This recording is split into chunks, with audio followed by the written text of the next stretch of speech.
A paz do Senhor Jesus. É, você pode se preparar, porque este capítulo 9 de Atos dos Apóstolos é de prender, de tirar a respiração. É surpreendente. Quem poderia imaginar o que vai acontecer nesse capítulo? Você não pode esquecer do que está acontecendo. Na verdade, desde o capítulo 6, com a perseguição intensificada contra o cristianismo primitivo, cristianismo que está começando a se firmar, proclamando a verdade do Evangelho, a salvação pela fé em Cristo Jesus, o Messias que ressuscitou dos mortos, o Filho de Deus. O texto começa a nos dizer, logo no primeiro versículo, veja só como a coisa é interessante.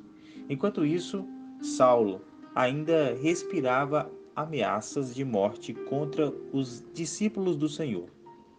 Dirigindo-se ao sumo sacerdote, pediu-lhe cartas para as sinagogas de Damasco, de maneira que, caso encontrasse ali homens ou mulheres que pertencessem ao caminho, pudessem levá-los presos para Jerusalém.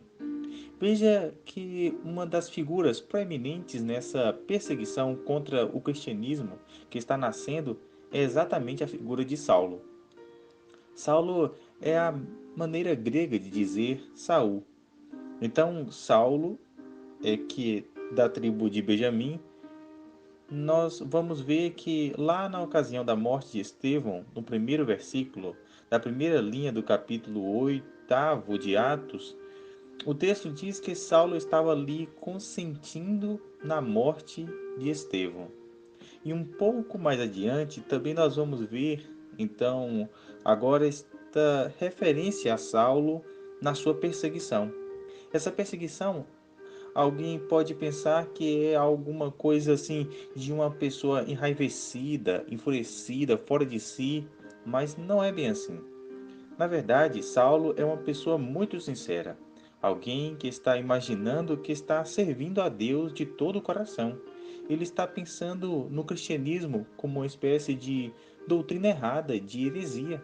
Portanto, ele quer mostrar aí o seu apego ao ensinamento bíblico da maneira como ele o entende e procura o sumo sacerdote.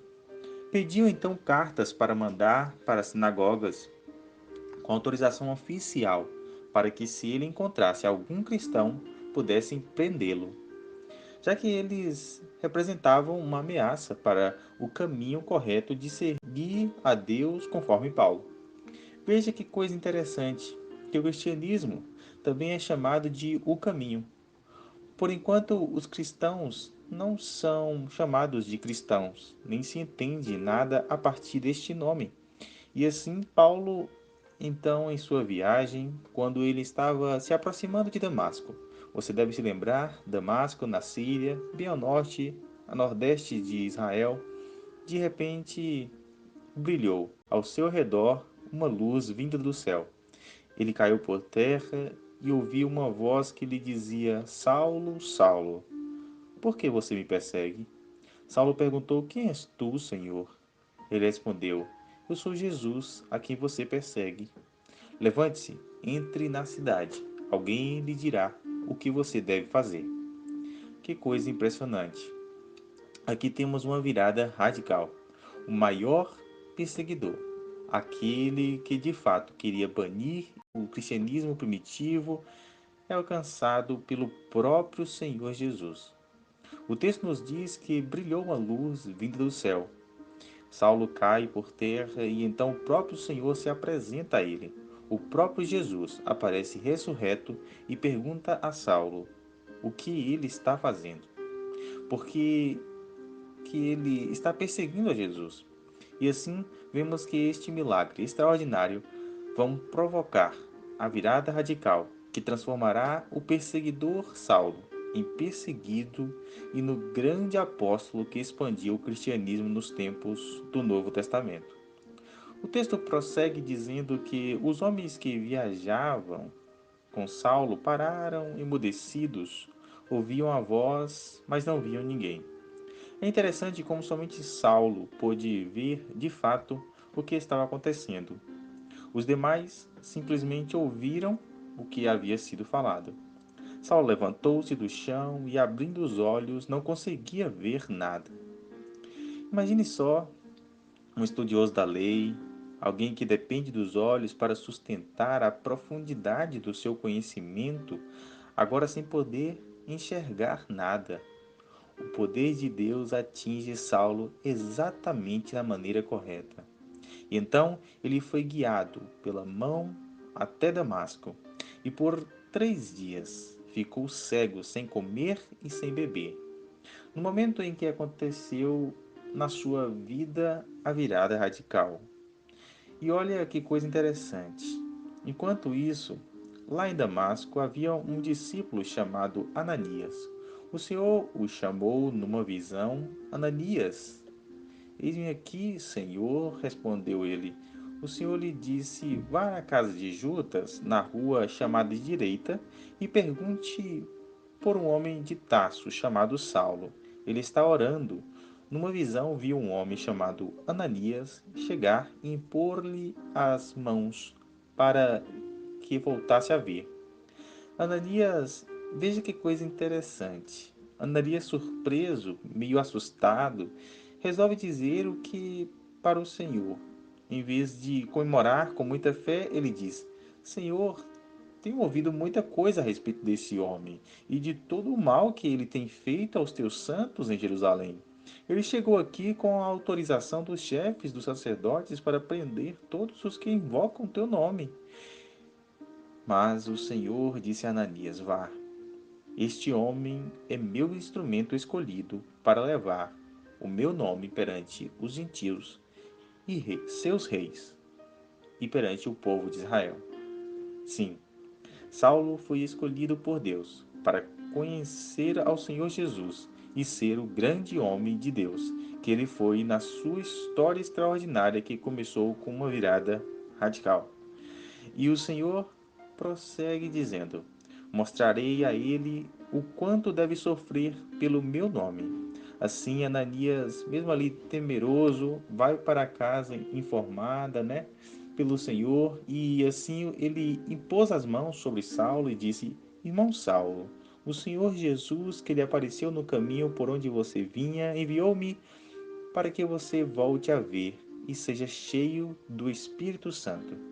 Imediatamente, algo como escamas caiu dos olhos de Saulo e ele passou a ver novamente. Levantando-se, foi batizado e, depois de comer, recuperou as forças. Surpreendentemente, as coisas agora mudam completamente. Saulo ficou alguns dias com os discípulos ali em Damasco e logo começou a pregar nas sinagogas que Jesus é o Filho de Deus. Imagine só o homem que foi para Damasco para prender os cristãos. Agora começa a ir para as sinagogas afirmando Jesus é o Filho de Deus. E todo mundo fica surpreso, perplexos. Não é ele o homem que procurava destruir em Jerusalém aqueles que invocam este nome? E não veio para cá justamente para levá-los presos ao chefe dos sacerdotes? Todavia, Saulo se fortalecia cada vez mais e confundia os judeus que viviam em Damasco, demonstrando que Jesus é o Cristo. Quantas pessoas têm uma bronca do evangelho, têm uma resistência irracional ao cristianismo, muitas vezes? Pois é, Deus está mexendo nesse coração. Isso não é por acaso. Quem sabe você que está ouvindo esta palavra agora está quase ao ponto de passar pela sua virada radical, como aconteceu com Saulo, que conheceu o Senhor Jesus Cristo como seu Salvador, que lhe deu significado na vida e o transformou plenamente. Chegando ao versículo 23, é importante observar o que acontece. Decorrido muitos dias, os judeus decidiram de comum acordo matá-lo. Esses muitos dias é de fato muitos dias. Paulo, depois disso, passou um bom tempo na Arábia. Isso aqui é pelo menos 3 anos depois. Então, verso 23 deve ser separado do restante da narrativa que aconteceu na ocasião da conversão de Paulo. Saulo então ficou sabendo disso. Dia e noite eles vigiavam as portas da cidade a fim de matá-lo. Mas os seus discípulos o levaram de noite e o fizeram descer no cesto através de uma abertura na muralha. Agora é uma vida diferente, uma virada radical. O perseguidor está sofrendo perigo, está sendo perseguido. Quando ele chegou a Jerusalém, tentou reunir-se aos discípulos, mas todos estavam com medo dele, não acreditando que fosse realmente um discípulo. Interessante, né? Como a gente imagina que a igreja primitiva, todo mundo era cheio de fé. Pois é, o pessoal acreditava, mas ficava com o pezinho atrás. Será que este homem de fato se converteu? Será possível? Mas Barnabé, que coisa extraordinária! Sempre é muito importante que alguém faça este trabalho que Barnabé fez. Barnabé foi o primeiro que o apoiou. Levou aos apóstolos, contou a eles tudo o que já tinha acontecido no caminho, como o Senhor falara com Saulo, e que em Damasco ele já estava pregando em nome de Jesus corajosamente. Assim, Saulo ficou com os discípulos e andava com liberdade em Jerusalém, anunciando a verdade do Evangelho de Jesus Cristo. Falava e discutia com os judeus de fala grega, mas eles tentavam matá-lo. Sabendo disso, os irmãos o levaram para Cesareia e depois para Tarso. Veja que coisa extraordinária. Quando parecia que a igreja poderia ser derrotada, Deus age com poder. E houve aqui uma virada radical na vida do maior perseguidor do Evangelho. Enquanto isso, a igreja comemora, mais uma vez. Lucas põe a sua nota, mostrando a grande vitória da igreja. Diz o verso 31. A igreja passava por um período de paz em toda a Judéia, Galiléia e Samaria. Ela se edificava e, encorajada pelo Espírito Santo, crescia em número, vivendo no temor do Senhor.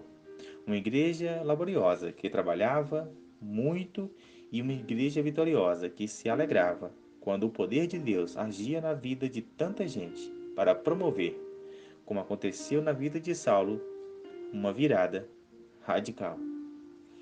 Deus abençoe a sua vida. Deus abençoe o seu coração.